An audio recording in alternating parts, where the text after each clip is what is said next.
They tell stories about John Wick in the underworld. The Baba Yaga, the man you send to kill the boogeyman, the ghost who walked away, came back and burned the high table to ashes. But there's one story they don't tell. The one that happened in the space between his retirement and his return. The 72 hours when John Wick disappeared completely. When even Winston couldn't find him. When the Continental went silent and the entire underworld held its breath. This is that story, and it started 3 years after Helen died. John had been trying, really trying, to stay out, to honor her memory by living the life she'd wanted for him. The house was clean, the grass was mowed, dog was healthy and happy. But at night in the silence he could still hear it, the sound of his old life, calling him back like a siren song. Then the package arrived, no return address, no postage, just sitting on his porch at dawn like it had grown there overnight. Inside, wrapped in black silk, was something John hadn't seen in 15 years. A silver coin, not gold, silver. His hands trembled as he held it. On one side, a tree with roots that became serpents. On the other, the Roman numeral 3 and a word in Latin he'd hoped never to see again. Triptolemus, the third garden.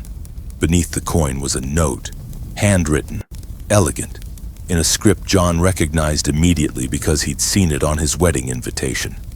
Helen's handwriting. My love, if you're reading this, I'm gone. And there's something I never told you, something you need to know. The garden opens at midnight, Pier 71. Come alone, please. This is the only way to set you free. John's blood went cold. Helen had been dead for 3 years. This was impossible. But the handwriting was perfect.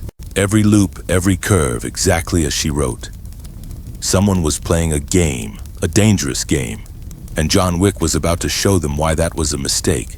Pier 71 in Brooklyn was supposed to be abandoned.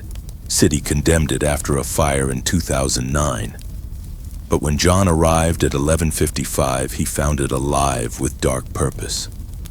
Torches lined the old dock, burning with that same cold white flame he'd seen only once before, in the ceremony where he'd sworn his oath to the Ruska Roma, before the Continental, before the table, back when the underworld still believed in older gods. At the end of the pier stood a door, iron, ancient, covered in symbols that predated Christianity, and standing before it a woman. For one heart-stopping moment, John thought, but no, she was younger, mid-20s, Helen's face but sharper, colder, eyes that had seen violence and learned to love it. Hello, Jonathan, she said. Her voice was Helena's voice, but wrong, like a recording played at the wrong speed. Who are you? John's hand moved inside his jacket, found the Glock, comfort in cold metal. I'm the answer to a question you never asked, she replied. Did you ever wonder about Helen's life before you met her? Where she came from, who she really was. She was a photographer. She lived in a cover story, the woman interrupted. A beautiful lie she told you because she loved you, because she wanted you to have a normal life. But there's no such thing as normal for people like us, is there, John? She stepped aside, gestured to the door. My name is Mira Katsaros, and I'm Helen's sister. John's world tilted. Helen didn't have a sister. Helen didn't have a legal sister, but we shared blood. Same father, different mothers, both raised in the third garden. Mira's smile was sad and sharp as a broken mirror. She escaped when she was 19, gave it all up for a chance at a real life. But the garden never forgets its children, John, and now it wants what she owed. She owed nothing. She was innocent. No one in our world is innocent. Mira pulled out a marker, blood red, sealed with a thumbprint John recognized. Helen's thumbprint. 3 weeks before she died, Helen came to me. She was sick, knew she didn't have long. She gave me this marker and made me promise. If anything ever tried to pull you back into the darkness, I was to bring you here to show you the truth. John's hands clenched into fists. What truth? That the high table you destroyed. That was just the branches, John. The garden is the root, and it's been waiting for you. The door opened. Beyond it, stairs descending into earth and stone and something older than memory. John looked at Mira, at Helen's face twisted by a life his wife had escaped, at the marker that bore his wife's final oath. What's down there? The man who trained Helen. The man who let her go. The man who's been protecting you from the shadows for 7 years. Mira's eyes glistened. Your father-in-law. John descended. The third garden wasn't like the Continental, no luxury, no pretense of civilization. It was older than that. Stone chambers carved from bedrock lit by those same cold flames, symbols on every surface. Some he recognized from the director's theater, from the elder's tent. Others were older still. In the center chamber, a man waited. He sat in a chair made of black wood and silver nails. Ancient, regal, wearing a simple gray suit that somehow looked more dangerous than any armor. His face was weathered, Mediterranean, marked by scars that told stories of centuries. He was old, impossibly old, but his eyes burned with the vitality of youth. Jonathan Jardani Jovanovich Wick, the man said, his voice like stone grinding stone. Baba Yaga, the man who killed his way out of hell. My daughter chose well. Helen never mentioned you, John said, his voice flat, controlled, the way it got before violence. I asked her not to. I gave her the rarest gift our world can offer, freedom, complete severance, new identity, new life, on one condition. The old man stood. That if you ever became what you once were, the monster, the killer, the ghost, she would use the marker I gave her. Bring you to me so I could offer you the same gift. I don't want your gift, not for you. The old man, Helen's father, stepped closer. For her memory. For the life she wanted you to have. He placed something on the stone table between them, a contract, written in blood and sealed with wax. In 3 days, the remnants of the high table will convene. They're rebuilding, reorganizing, creating new rules. And they've marked you, John. Not for death. You've proven that's impossible, but for eternal servitude. They're going to invoke the first law, bind you to the underworld forever, make you their living weapon. John's jaw clenched. Let them try. You can't fight the first law, no one can. It was written before guns, before steel, written in the old language by the old gods. Helen's father's eyes held genuine sadness. But there is a way out. The garden operates outside the table's jurisdiction, under older authority. I can sever you completely. Erase every debt, every marker, every oath. Make you invisible to their world. Why would you do that? Because Helen begged me to. With her last breath, she made me promise. If the darkness came for you again, I would save you from it. His voice cracked just slightly. She was my daughter, John. My light in the endless dark. And she loved you more than life itself. Let me honor that. John looked at the contract, at the promise of freedom written in blood that wasn't his. What's the cost? You have to die. Not literally, Helen's father continued. But John Wick, the name, the legend, the ghost, has to end, completely, publicly. The underworld has to believe you're gone. Only then will they stop hunting you. He pulled out a vial, dark red liquid. A drug developed by the Ruska Roma. You take it, you appear dead for 72 hours. Heartbeat stops, breathing stops, body temperature drops, completely convincing. I'll handle the rest, the body, the cremation, the rumors, and when you wake up, you'll be free. New identity, new life, the one Helen wanted for you. John stared at the vial, at his escape, his freedom, his betrayal of everything he'd fought for. And if I refuse, then in 3 days you'll be bound to them forever. Not as John Wick, the legendary assassin, but as the table's property, their slave, their weapon, everything Helen died to save you from. John picked up the vial, turned it in his fingers. The liquid moved like blood, like mercury, like sin. She really wanted this? Helen's father nodded. More than anything. For a long moment, John said nothing. Then he smiled. A cold, terrible smile that reminded the old man why even gods feared the Baba Yaga. Tell me about this first law. Here's what John Wick understood that Helen's father didn't. Helen hadn't asked him to run. She'd asked him to be saved. And there's only one way to be saved from the underworld. You burn it down until there's nothing left to bind you. The first law, John said, setting the vial down, requires unanimous consent of the remaining table members. All 12. Helen's father's eyes widened. Jonathan, how many are left? I don't know what you're... How many? John's voice was quiet, final. 7, the old man whispered. After you killed the elder and the marquis, 7 remain. Where? They're scattered, hidden, protected by ... Where? Helen's father looked at this man. This monster his daughter had loved and understood.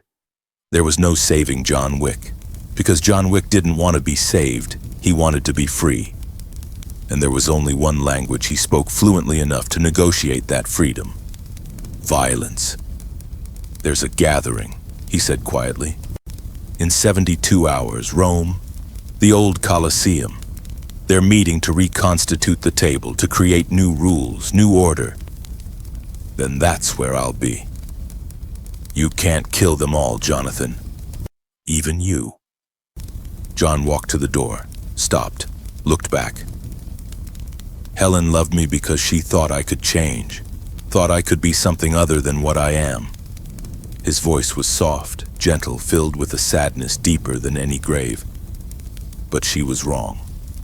Not about me, about change.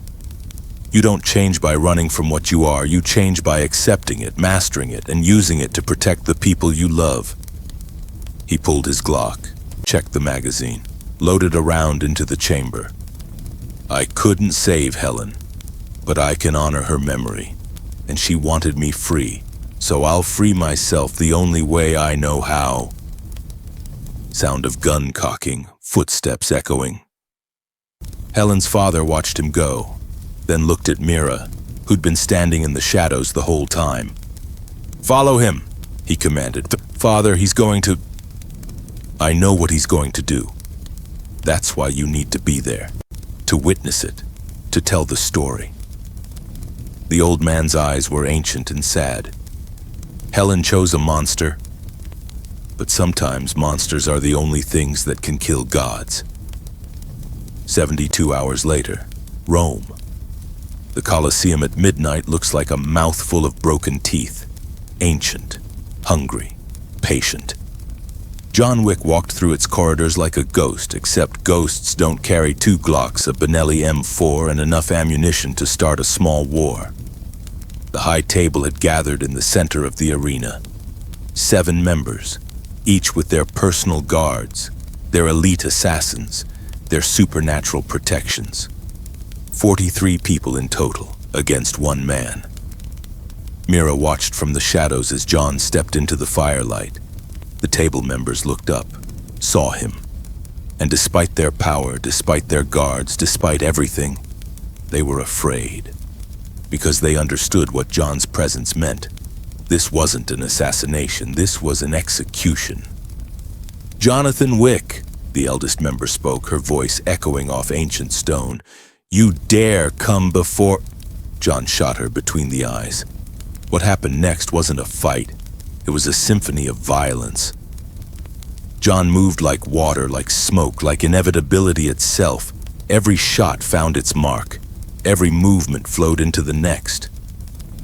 The high table's guards were the best in the world, trained since childhood, loyal unto death, armed with the finest weapons money could buy. It didn't matter. John Wick was something they'd never prepared for. Not a man, not a ghost, but a force of nature, a fundamental constant of the underworld. If you take something from John Wick, he will take everything from you. And they'd taken everything. 6 minutes, that's how long it took. 6 minutes and the high table ceased to exist. John stood in the center of the arena, surrounded by bodies, gun smoke, and the echo of his own breathing. His suit was torn, blood, most of it not his, soaked his shirt. But he was alive, and he was free. Mira stepped from the shadows, looked at the carnage, at this man who'd just murdered the pillars of the underworld. Helen would have hated this, she whispered. John lowered his gun. I know. Then why? Because she loved me anyway. He looked at Mira, at Helen's sister, at the last living piece of his wife. And that means something. It has to mean something. He pulled out the silver coin, the one from the garden, placed it on the ground among the bodies. Tell your father the debt is paid. Not his way, my way, but paid in full. What will you do now? Mira asked. John looked up at the stars above the Colosseum. The same stars Helen used to photograph, the same beauty she'd tried so hard to show him. I'm going home, he said, and to feed my dog. And he walked away, not into the darkness, but toward the light of dawn. They found the bodies the next morning, 7 high table members, 36 guards, all dead, and in the center a single silver coin. The underworld understood. The third garden had spoken, the old laws had been invoked. And John Wick, Baba Yaga, the ghost, the legend, was untouchable, protected by authorities older than the table, free from all debts, forever. Winston heard the news over breakfast, smiled into his coffee. Well played, Jonathan, he murmured. Well played indeed. At the Continental's front desk, Karen placed a new entry in the ledger. Under John Wick's name, in the section marked Status, he wrote a single word. Excommunicado lifted, debts paid, account closed. And in John's house in New Jersey, as morning light streamed through the windows, John Wick sat in his kitchen, dog at his feet, coffee in hand, Helen's photo on the table. I'm free now, he whispered to her image. Free to remember you, free to honor you, free to be the man you believed I could be. He touched her face in the photograph. Thank you for loving the monster. Thank you for seeing the man. Outside, the world continued, the underworld rebuilt. New kings rose to claim empty thrones, but John Wick was done, truly done. Not because he'd run from his past, but because he'd ended it. And in that ending found something Helen had always promised him. Peace. In a world of debts and blood oaths, John Wick found the one thing no coin could buy, the freedom to choose who he wanted to be. And sometimes the greatest act of love isn't changing for someone. It's being willing to destroy everything to honor their memory.